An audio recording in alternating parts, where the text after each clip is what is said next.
Ladies and gentlemen, I introduce to you Dr. Gail Christopher. Good morning. Wow, I am looking out at this room, and this is one of those moments that, if you live long enough, you get to have a level of affirmation that you didn't have in your 20s and 30s and 40s and 50s, and I'll stop there. That this idea of equity and fairness and justice, that it has a place in our collective and our individual consciousness, and that indeed it is an idea whose time has come. So I want to share with you some thoughts about an idea whose time has passed. I believe it was Victor Hugo who said there's nothing that armies and military don't have the power of an idea whose time has come. We live in a society,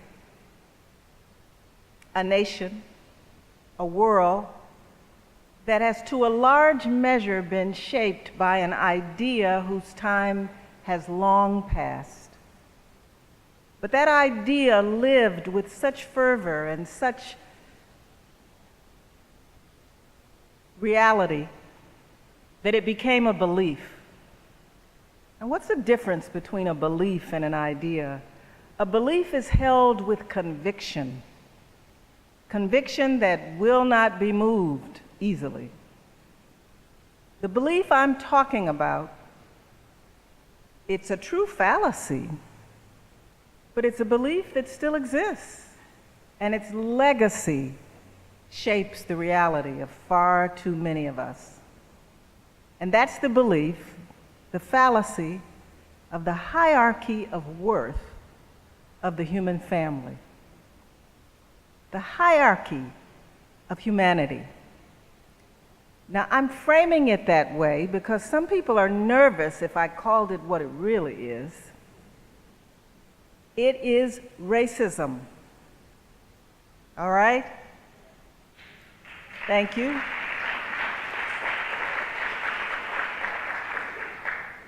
And racism created permission to create the other, to create privilege and access to opportunity for some, while the other is denied that. Now, where did this come from? When I was a child and I saw discrimination, I was perplexed because I was raised to, believe people were good and people were fair, and some of the things I saw, I would just say, how? Why could that be happening? Well, this idea had its roots back in the 1700s, in the 18th century, when humanity was moving rather quickly through a phase that was called, in some aspects of humanity, the European culture, what they called enlightenment, right? And it was followed by a period of great exploration beyond the European continent, where they were actually interfacing with people whose values and cultures were different from those that they had grown up with or lived with. The religious ethos especially was different as people touched the Caribbean and the African and the South American and Asian and other continents.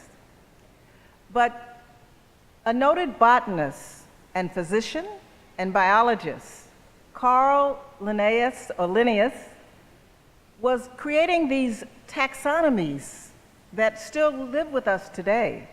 He was categorizing plants and trees and animals, and why not people?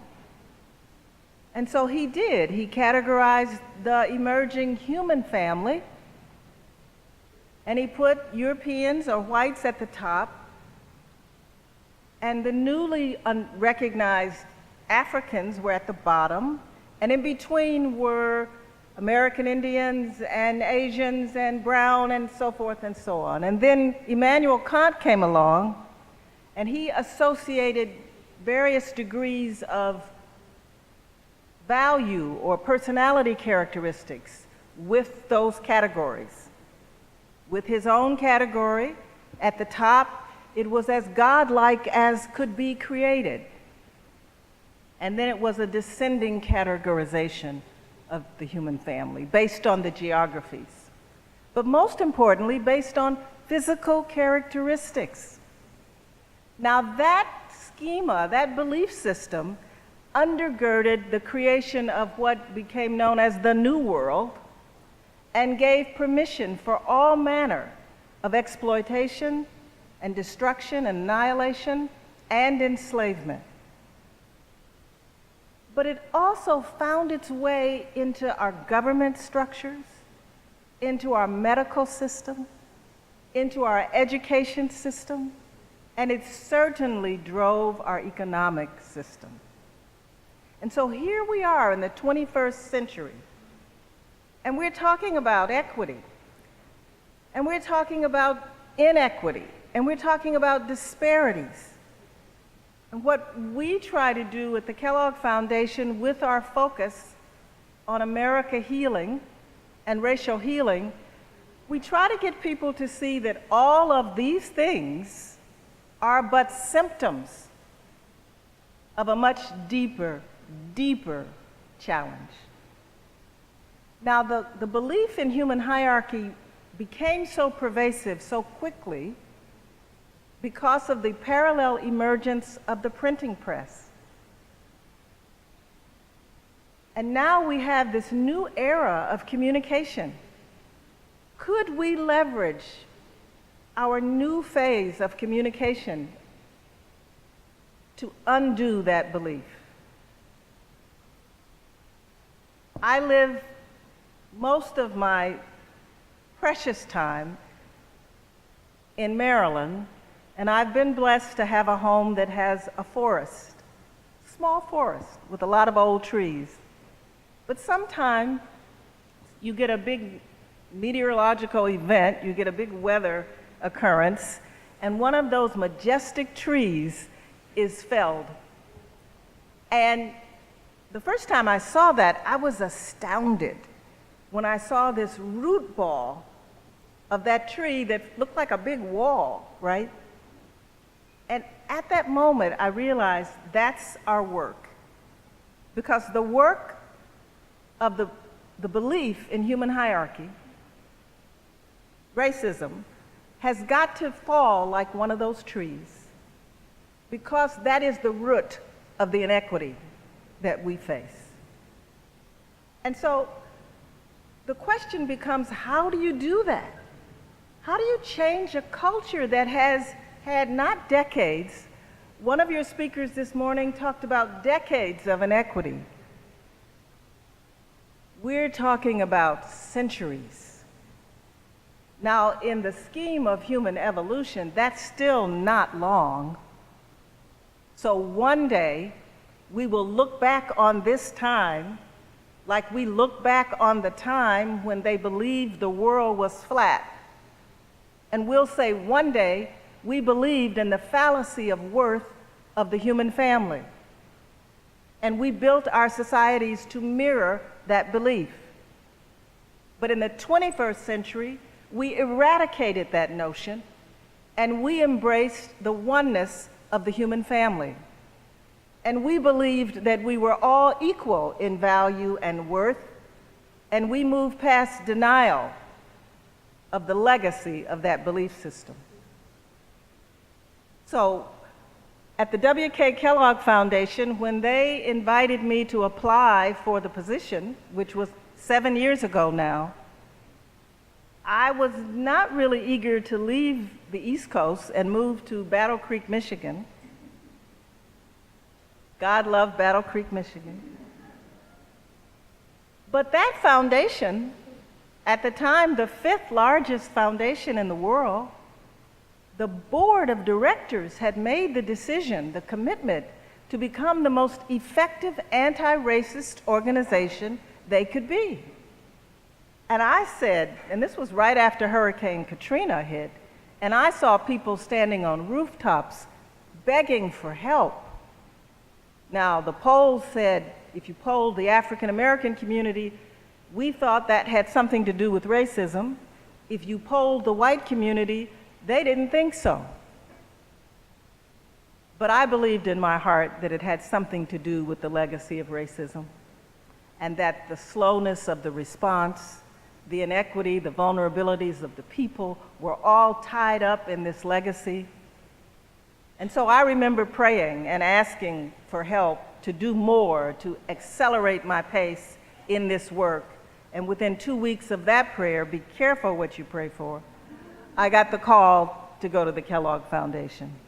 And so I did that because I believed as a foundation we could have an impact. I want to share with you some of the learnings from that time, from my time at the foundation, and I bring you greetings on behalf of our entire team. I bring you greetings on behalf of our board of directors that made that bold commitment, our president who will be leaving us at the end of December, and our incoming president, LaJune Montgomery Tabron, who was just announced last week. I bring you greetings on behalf of our entire team, because our entire team is in this work. One of the lessons that we've learned is that we are in the business of changing hearts and minds, not just changing realities, not just touting the statistics. Someone mentioned, the woman who introduced me, thank you very much, she talked about how statistics alone don't move people. We know that in order to achieve our goals, and that is simply that all children in this country have an equal opportunity to thrive, in order to do that, we have to change not only thoughts, but we have to change hearts, because hearts, that's what moves us. So I'm going to share with you some of the critical lessons of that work, and it is, I believe, a national movement, and we see it as a global effort.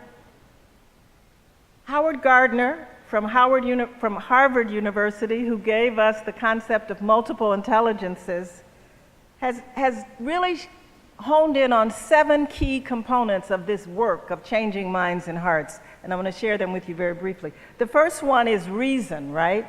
You figure if you're going to get into a debate, if you're going to have these summits, you ought to just reason. Well, living part of my life in Washington, D.C., I know reason does not carry the day. But the next very important component, in addition to reason, is research. And we have funded some of the most cutting-edge, innovative research related to this work. One aspect of that research is what we call unconscious bias or implicit bias. You cannot shape a society for centuries, consecutive centuries, around the belief in the fallacy of human hierarchy and not program all of us to believe in that. So we have all embraced stereotypical perceptions. I'll tell you a story very quickly of one day when mine came out, much to my surprise, because I've been in this work for decades, right? And I think I'm inclusive and open and all those wonderful things you said. How many in this room watch HGTV? A few. I watch it because it is the most inclusive television series or station that we have, you know. It is the most reflective of the diversity of this country. But if you watch it long enough, you'll end up renovating something, if you can. So I decided it was time to redo the kitchen, right? And so I got all the estimates, and I was going to do this, and I had 4 of the estimates said the wall that I had to take down, you have to knock down a wall, right? That was, load bearing. Then I had 3 that said it wasn't load bearing, and so I figured, okay. So I went down the basement, I took the flashlight, I decided it wasn't load bearing, and I hired the people who agreed with me. And so it was demolition day, right? Where you start breaking things up, and I had decided to take off from Battle Creek. I was going to be there at home in Maryland when they were tearing things up. And the foreman came in and spoke to the on-property workers, and he said, well, you're about to take this wall down. What are you going to do if it's load-bearing? I said, so he said, the worker said, no, it's not load-bearing. He said, what are you going to do if it is? He said, we have the beams we're going to put in place, blah, blah, blah. So I go upstairs to pack. I got to get back to Battle Creek. They're going to take down the wall. I saw him pull the hammer back. He was about to start. And all of a sudden, my house started to do the Watusi. I thought, oh my God. I ran downstairs. All the workers had run outside. I knew the house, this was it, right? So I said, what have you done to my house? And he said, no. This worker was from Guatemala, and he said, no, ma'am, it's an earthquake. I put my hands on my hips, and I looked at him, and I said, now, I am not a fool. What kind of idiot do you think I am? This is Washington, D.C. There are no earthquakes in Washington, D.C. And I went on, and every stereotype I had popped up into my head. He said, no, it's really an earthquake. If you go back in, it's a 5-point earthquake. And sure enough, I go back into my house, and there across the screen, 5.5 earthquake hits the Washington, D.C. metro area. I was so embarrassed and so ashamed. I apologized to him, asked him if he would continue to work on my house in good faith. And he assured me that he would. He was a brilliant craftsman, but it was an illustration for me personally of how these embedded stereotypes and beliefs, they're there, and they will surface in a heartbeat. And so this work on unconscious bias, it is part of our work. And when we reiterate the inequities, when we give the PowerPoints that show all the disparities, most often it reinforces the biases. We cannot give the data without context. And most often that context has to be historical. When I stand up and talk about the disparities in the criminal justice system, most of the people in the room are thinking, well, they deserve to be in jail because they are more criminal.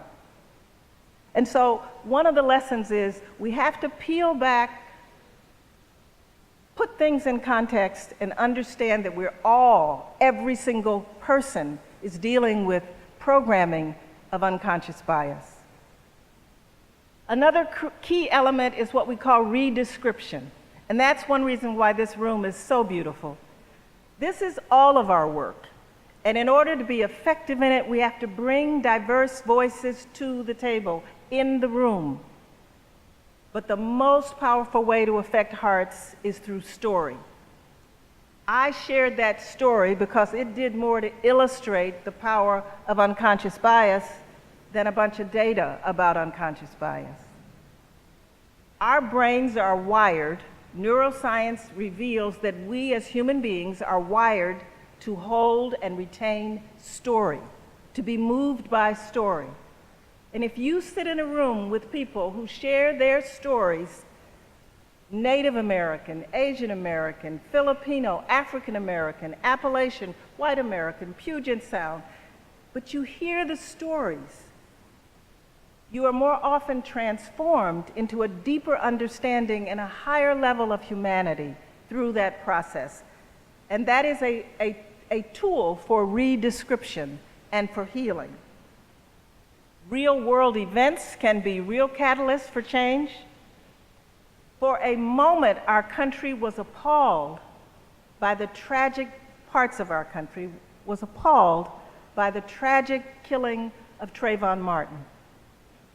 And others were appalled by the verdict that the jury reached. Our president made a public statement where he expressed his concern about the stereotyping and the profiling of young men of color. That is a real world event. How do we leverage that moment to help to build sustained change? There is exciting activity happening in the philanthropic sector. Bob Ross, head of the California Endowment, has leveraged this momentum and brought together over 30 foundations who want to do something to improve opportunity for young men of color. My response to that is, while that is wonderful, the lack of opportunity for young men of color is but a symptom of the deeper challenge we face, which is to transform our basic belief system about humanity. Resistance will always be there. If you do this work, how many have been in this work for more than a decade? More than 2 decades? More than 3 decades? There are some. So you know that you're going to meet resistance. And the more progress we think we've made, the more the resistance will be. I often remember I was in Chicago when they elected their first African-American mayor, Harold Washington.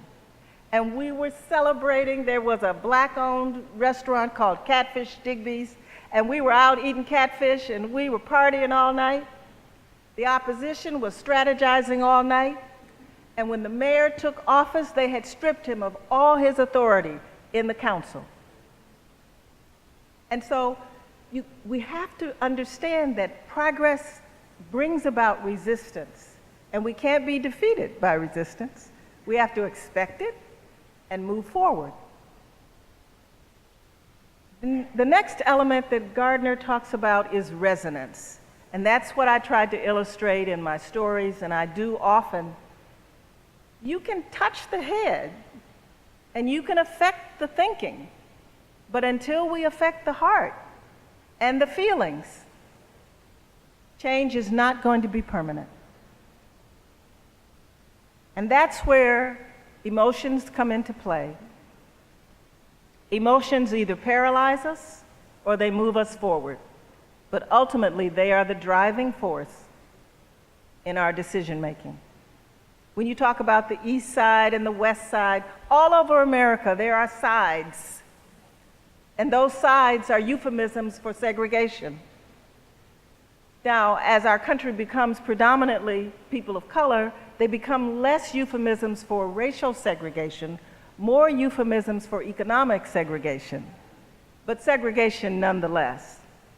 And they all have a history grounded in an emotionally driven set of decisions which were primarily fear-based. And then we have rewards and resources. Elected officials can create environments and policies that reward equitable decision-making. Private sector leaders can create policies and practices that reward equitable decisions. Foundations can put resources out there to help support this work. But if we put all the resources of all of philanthropy on the table for equity, it would still be a drop in the ocean. One of your speakers asked you to vote, and I cannot tell you how important in a democracy active civic engagement is. And right now, as the pendulum might even look like it could possibly swing toward equity, efforts are organized to take away the opportunity and the right to vote. And those efforts are targeted to the young. The young are the emerging diverse populations of this country. Again, that's the resistance I was talking about. And so we have to be organized, we have to be steadfast, and we have to understand that we are in the business not of change, we are in the business of transforming. We're in the business of helping America realize its democratic ideals, which it has never realized. I think this work has a lot to do with denial. Denial is a powerful tool, you know. Anybody that's over 40 has practiced denial. Because America, you know, you want to be young, right? That's what it is. That's what, you know, we celebrate, right? So as you start to change and your body starts to change, you know, you deny that those changes are occurring, and you find ways to mask those changes. Our country, especially the power structures in our country, we're pretty much still in denial about this legacy of racism. But once you face the fact of it, then we have to face the consequences. And the consequences of this embedded belief are the inequities that you're dealing with. And some populations who come new to this country don't know the actual centuries-old history of hierarchy that they're confronting.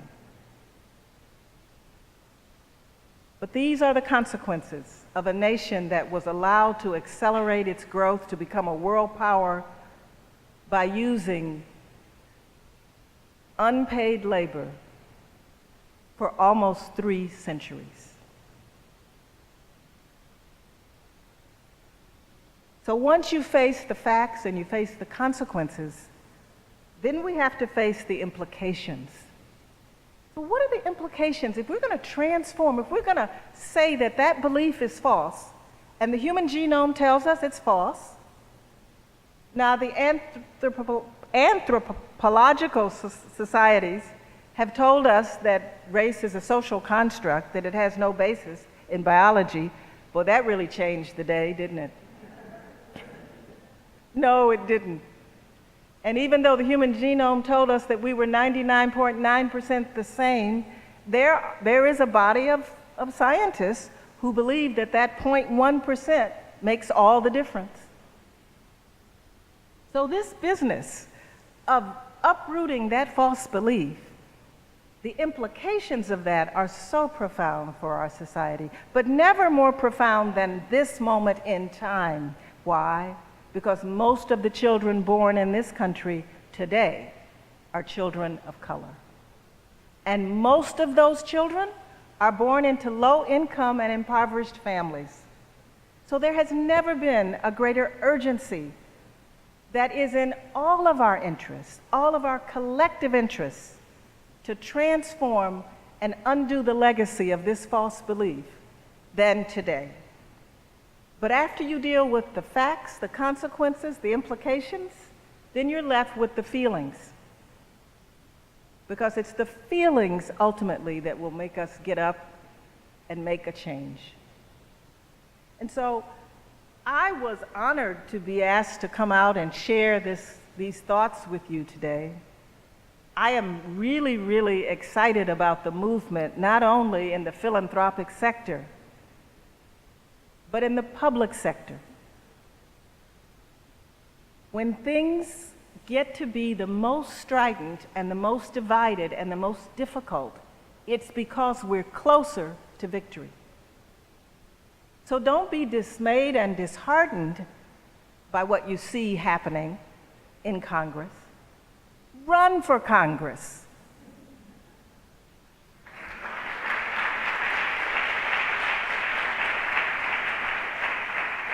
City Council, and hopefully one day one of you in here might run for president and for the school boards, because that's what a democracy is. The summits that you are having are wonderful. Please don't be in denial about the ultimate elephant in the room.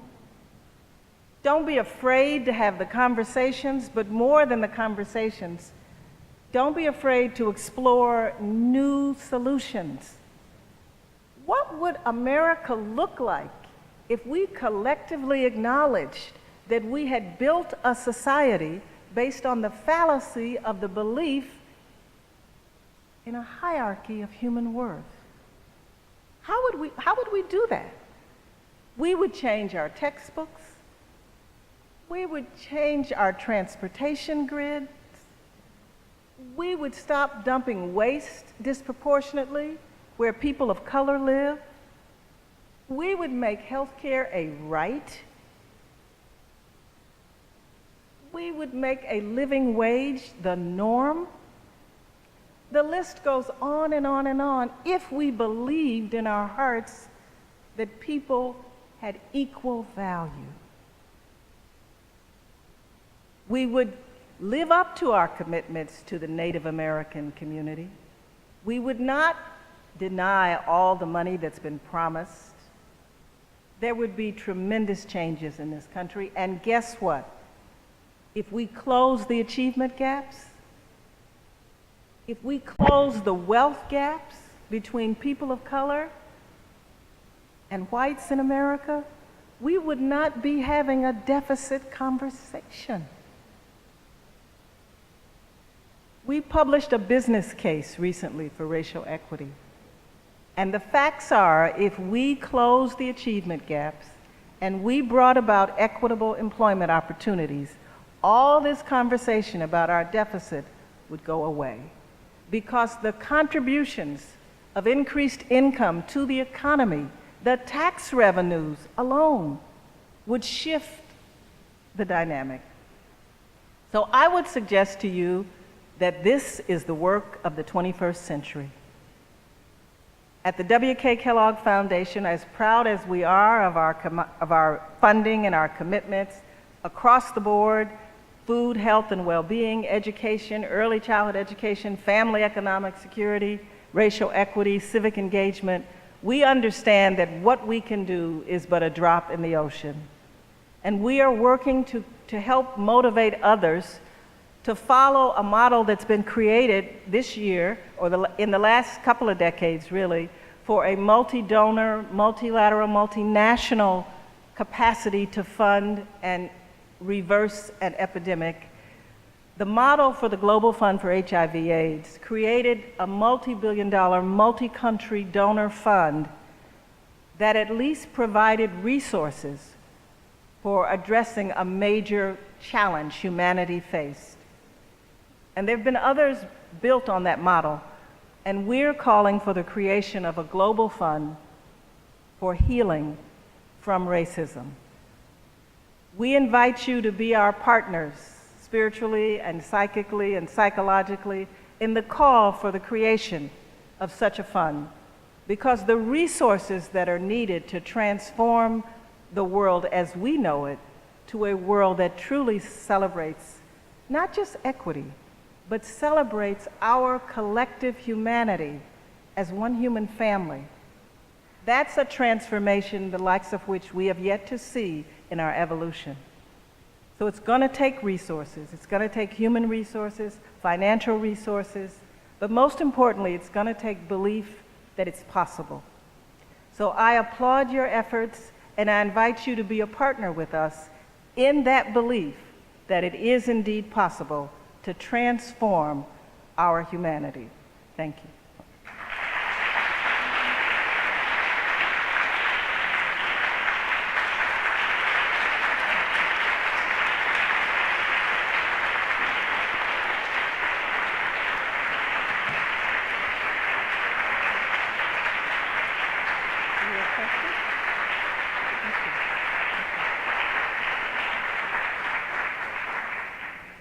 So we're going to have about 10 minutes for questions. We're going to have a microphone moving in the back, and we'll have one in the front. Raise your hand.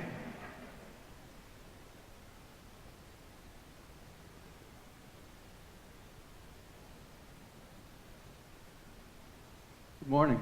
Good morning. My name is Richard Wells. I work for Sustainable Works. We can talk about what that is later. Our focus is moderate income homeowners. And it's about energy efficiency for moderate income homeowners. And we know that our primary audience has been white moderate income homeowners of an environmental bent. We also know that within our great community, there are many moderate income homeowners of color, but we have not figured out a way to approach equity. In other words, having our solution meet that group of people. And so we're kind of confused about how to break down those barriers. And is that the question? Yeah, moderate income, non-English speaking, how the environmental message goes beyond the white wine and cheese environmental crowd to another crowd. Well, there is movement in that direction. I am finishing my last term. I'll go to my final meeting of the Children's Environmental Health Advisory Panel. And a lot of the environmental focus that's moving more toward equity is being driven by concerns for children. So that movement is expanding. In terms of your particular work, and it's more focused in the community of privilege, so to speak, in terms of home ownership and energy efficiency. Historically, that's been the perception. I would ask you, who's the we? It's very important to have a diverse team if you're going to work with diverse communities. And so that's often the first step.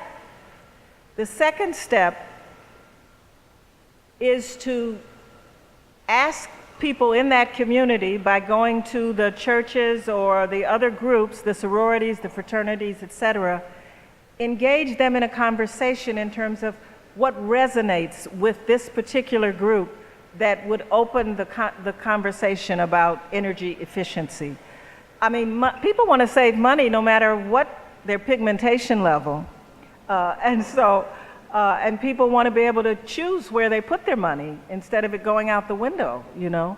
And so I think I appreciate the question, and I think a step for you is to make sure that you have a diverse team engaging the population and that you listen to that population in terms of how best to frame the discussion in a way that has resonance. Is that helpful? Thank you. That's a reaffirmation that we're heading in the right direction. All right. Thanks. Thank you for the question. Good morning, and thank you for being here.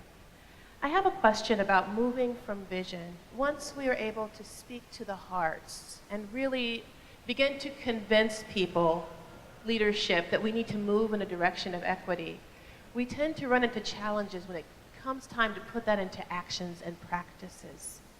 And that's where we end up in some roadblocks, where things end up, they're intended well, but the outcome ends up being either the same or maybe even a little bit worse than we were before, because we've had this kind of falsified application. Could you talk a little bit about that? I will, and thank you for the question and for your leadership. When we set about to design this work, we said we had to do both healing work and structural work, right? And that set up a little tension because some people said, oh, that healing work is just conversation. Could somebody close one of those doors over there? That healing work is just about conversation, and it's just fluff, right? We've got to do structural work. And as you said so eloquently, oftentimes if we do the structural work before we've actually done the transformative work, the structural work just rebounds, and we end up perhaps even in a worse situation. The best illustration of that is the Brown versus the Board of Education decision. Our schools are more segregated today than they ever were, right? That was a structural change. So I'm convinced that we really have to do both simultaneously. And you know when someone, and we have to put people in positions of power and authority who have experienced the transformational change. In our work, the first thing we wanted to create, but we knew we wouldn't get there until we changed the national conversation. And you might agree that we talk more about racism now than we ever have before in this country. And we have put a lot of money into media change and documentaries and editorial board conversations. But we wanted to create a system of accountability, a public accountability system, because we've never had that. And every local region has to have that, because you have to track your progress. The goal has to be clear, and then you have to put in place an accountability frame that allows you to measure that progress. And that accountability frame has to be embraced by a large segment of the population. And it's not accountability in a punitive way, but it's a way of tracking. The CDC has finally embraced what we call a life course perspective, or a social determinants of health perspective around improving maternal and child health outcomes. And just this last month, they've released a set of indicators that can be tracked that we know will improve the life course of expectant mothers and therefore produce better birth outcomes. And those indicators are very clear, and there are data sets that relate to those indicators. And that's part of the work of moving toward a broader accountability frame. We need one nationally, but we also need them regionally and locally. But it takes time, it takes patience, it takes perseverance, but most importantly, I believe it takes vision. We will not get the right solutions until we frame the problem right. And we as a country and we as regions are not framing the problem right. The problem is not the symptom to be treated, it's the undergirding belief that it's okay for some people to have and others to have not when it comes to opportunity. So I hope that's helpful.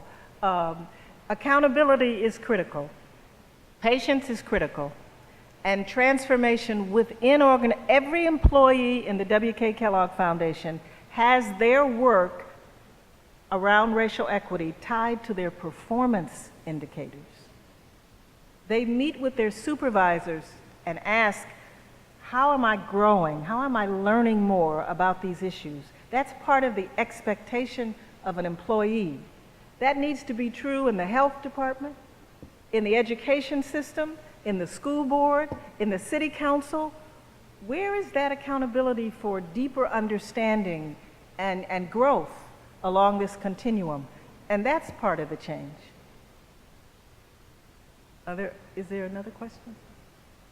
Hi, my name is Steve Lee, and I'm with the No New Jim Crow campaign. All right. Yeah, we're based in Seattle around Michelle Alexander's Yes, book. I agree. I have a question. First of all, thank you very much. It was a wonderful talk. And the ideas of racism and human hierarchy are really important. But I wanted to ask you, how do we confront those who benefit economically from it? So we look at CTAC, for example, today. We have this initiative for a $15 an hour minimum wage that is now on the brink of maybe passing and maybe not, but was heavily opposed by businesses in the area because they don't want to pay $15 an hour. And the idea that you put forward that if we just erased the gap between whites and people of color economically, we would solve the deficit. But who would pay that? And who would pay that is the question. The businesses don't want to pay it because it cuts into their profit. Yeah. So how do we confront these economic factors that are keeping the ideas of racism alive? Yeah, I appreciate the question, and one of the things that I think it's very important that we are armed with in this work is the application of complexity theory to the work. And just one component of complexity theory is the realization that it's not a fixed state. In complexity theory, we know things morph and change continuously, and they adapt. So there is not a direct and a simple answer to how to confront and change the mind of business. We have several businessmen on our board, and it's part of what drove us to do the analysis and to do the economic case and to make a strong economic case, because business will move in its own self-interest, sometimes only on a short-term basis, looking at quarterly profits, and sometimes on a long-term basis. But ultimately, there's no such thing as business. There are individual businesses, right? And individual businesses are always appealing to a market that is going to buy their product. Now, this is an old strategy, but if we do a better job of creating a collective understanding of the depth of the challenge, then we use other forms of pressure other than just the economic analysis. When companies behave in a way that's not in the best interest of consumers and society as a whole, pressure can be brought to bear on those companies by how successful their products are in the marketplace. So that's one strategy.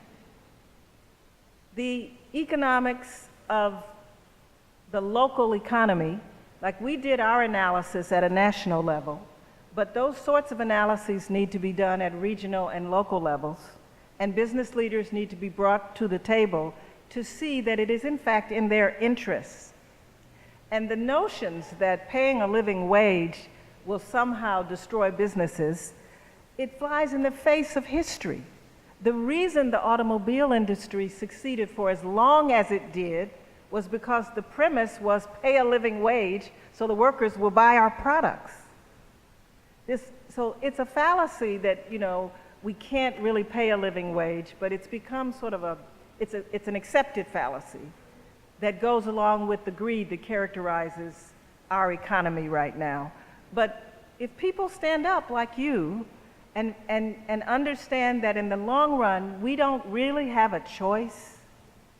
We really don't have a choice in America. We have got to fix this because the costs of not fixing it will bankrupt our nation. So looking at the marketplace, using today's amazing electronic media, you know, I'm a Neanderthal when it comes to Twitter and all that, but I see the power of influencing the marketplace. So we in this work have got to become smarter and work better to leverage the tools that are here today that were not here yesterday, to make it an us conversation, not just a we they. We they only gets us so far. Ultimately, it's got to be an us conversation.